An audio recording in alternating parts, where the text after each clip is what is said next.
7வது மண்டலத்தில் தனியார் மையம் கொண்டாங்க. வழக்கு போட்டு நிறுத்தி வச்சோம். 4 வருஷமா திமுக அதை செய்யல. அந்த தப்ப திமுக செய்யல. இது 5வது வருஷம். ஆட்சி முடிய போகுது. புது தேர்தல் வரப்போகுது. யாரோ திமுக அரசுக்கு சிக்கலை உண்டாக்குவதற்கு, களங்கம் உண்டாக்குவதற்கு இதை செய்யறாங்களோன்ற ஒரு சந்தேகமும் எங்களுக்கு ஏற்படுது. இப்போ ஆட்சியினுடைய முடிவின் துவக்கம் இந்த போராட்டத்தால் வந்தது என்ற நிலை திமுக அரசுக்கு வர வேணாம்னு நாங்கள் நினைக்கிறோம். ஒன்றியத்தில் இருக்கிற ஆட்சி மாநில உரிமைகளை பறிக்குது, தமிழுக்கு எதிராக செயல்படுது, தமிழர் பண்பாட்டுக்கு எதிராக செயல்படுது. நீங்க அதுக்கு எதிராக சண்டை போடுங்க. அதுக்கு பதிலாக இந்த ஏழை ஒடுக்கப்பட்ட பெண் தொழிலாளர்களுக்கு எதிராக சண்டை போடாதீங்க. எங்களோட ஒற்றை கோரிக்கை, எளிய கோரிக்கை. 31/7 நாங்கள் எங்கே இருந்தோமோ அங்கே கொண்டு போய் எங்களை வைங்க. மாநகராட்சிக்கு எங்களுக்கும் உள்ள பந்தத்தை, பல ஆண்டு பந்தத்தை அப்படியே தூக்கி வீசி குப்பை மாதிரி எரிஞ்சாதீங்க. அவ்வளோதான். இதை செஞ்சாங்கன்னா போதும். மீதி கோரிக்கைலாம் நாங்கள் தொழில் தீர்ப்பாய வழக்கத்தில் பார்த்துக்கிறோம். அப்புறம் உங்களுக்கு சொல்ல வேண்டிய இன்னும் 2 தகவல். என்ன 2 தகவல்னா, ஒரு மாதிரி அரசினுடைய தலைமை வழக்கறிஞர் நீதிமன்றத்தில் அவங்கெல்லாம் ரொம்ப பெரியவங்க, அதனால் அமைச்சர் பெருமக்களை பற்றி பேசும்போது, அரசு தலைமை வழக்கறிஞரை பேசும்போது பொய் சொன்னாங்கன்னு நான் சொல்ல விரும்பலை. அவங்க உண்மையை சொல்லலை, அப்படி சொல்ல விரும்புகிறேன். அவர் என்ன சொல்றாருன்னா, நீதிபதி PT ஆஷா தொழிலாளிக்கு எதிராக தீர்ப்பு வழங்கினாங்கன்றாங்க. நாங்கள் ஊடக நண்பர்கள் எல்லாருக்கும் ஒரு விரிவான அறிக்கையும், வழக்கில் அவங்க போட்ட பதில் உரையும், எங்களுக்கு தரப்பட்ட பதில் உரையும், நீதிபதி PT ஆஷா மேற்கொண்ட பதிவையும் இணைச்சு தந்திருக்கோம். நீதிபதி PT ஆஷா தொழிலாளிக்கு எதிராக எதுவுமே சொல்ல.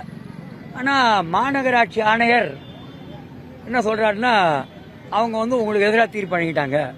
அரசு தலைமை வழக்கறிஞர் நீ கொஞ்சம் கூட தயங்காம அது மாதிரி சொல்றாரு. அமைச்சர் சேகர் பாபு அவர்கள் அவங்க உங்களுக்கு எதிராக தீர்ப்பு வழங்கிட்டாங்கன்றாங்க. அது உண்மைக்கு மாறா இருக்குன்ற மாதிரி விஷயம் நீங்க பார்த்தாலே தெரிஞ்சுக்கலாம். அது மாதிரி எதுவும் அவங்க செய்யவே இல்லை. அடுத்து இன்னொரு விஷயத்த சுட்டிக்காட்ட விரும்புகிறோம்.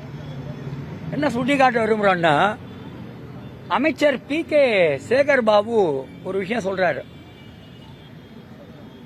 நான் நினைக்கிறேன் அவர் மாண்புமிகு சேகர் பாபு அவர்கள் மாநில அமைச்சரவையில் அமைச்சர். அவர் வழக்கில் தீர்ப்பு வழங்க போற நீதிபதி இல்லை. அவர் என்ன சொல்றாருன்னா, எங்ககிட்ட 11ஆம் தேதி தீர்ப்பு உங்களுக்கு எதிராக செல்லும் என்பது எங்களுடைய நம்பிக்கைன்றார். இது எப்படின்னு எனக்கு தெரியல. நீதிபதிகள் சுதந்திரமானவர்கள், நீதித்துறை சுதந்திரமானது. அவர் திரு சேகர் பாபு அவர்களோ அட்வொகேட் ஜெனரலோ அல்லது நானோ தீர்ப்பு எழுத முடியாது. நாங்கள் வாதாட தான் முடியும். தீர்ப்பு நீதிபதி தான் எழுதுவார். ஆனால் தீர்ப்பு உங்களுக்கு எதிராக வரும்னு எப்படி அவரால் சொல்ல முடியுதுன்னு தெரியல. எல்லாம் முடிச்சு. சரி, கடைசியாக ஒரு 2 விஷயம் எங்கள் தரப்பிலிருந்து முன்வைப்பாக சொல்கிறோம். இவ்வளவுக்கும் பிறகும் சங்கத்தினுடைய போராடுபவர்களுடைய முன்வைப்பு ஒன்று.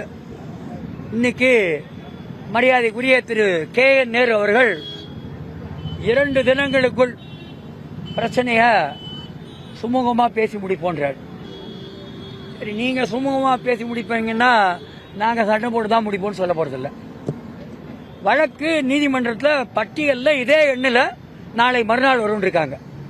என்ன இதுலயும் ஒரு குளறுபடி என்னன்னா, நேற்று இரவே குமரகுருவுடன் கையெழுத்து போட்டு வழக்காடியாக மனுதாரராக இருக்கிற பாரதியினுடைய வாட்ஸ்அப் நம்பருக்கு அவங்களுடைய மனு வந்துருச்சு. ஆனால் அரசு தலைமை வழக்கறிஞர் இன்னைக்கு நீதிமன்றத்தில் குமரகுருவுடன் கையெழுத்திடுவதற்காக மனுவில் வர வேண்டியிருக்கிறது, ஆகவே 2 தினங்கள் வாய்தா கொடுங்கன்னு கேட்கிறார். நேற்று கையெழுத்து போட்டது வந்துருச்சு, வழக்கை நடத்த வேண்டியதானே. உங்க வழக்கு நல்ல வழக்குன்னா, உங்க பக்கம் நியாயம் இருக்குன்னா வழக்கை நடத்துங்க, நாங்க தயாரா இருக்கோம். இன்னைக்கு முற்போக்கு சக்திகள் சாதி ஆதிக்கத்தை எதிர்க்கிற சக்திகள், உழைக்கிற மக்கள் பக்கம், ஒடுக்கப்பட்ட மக்கள் பக்கம் நிற்கிற வழக்கறிஞர்கள் ஒரு 30-40 பேர் நீதிமன்றத்தினுடைய 45வது அறைக்கு 6வது வழக்குக்காக வந்திருந்தாங்க. ஏன் அரசு தலைமை வழக்கறிஞர் நடத்தாம போனார்னு எனக்கு தெரியல. நாங்க புதன்கிழமை வழக்கு நடத்த தயார், இன்னொன்னுக்கு தயார்.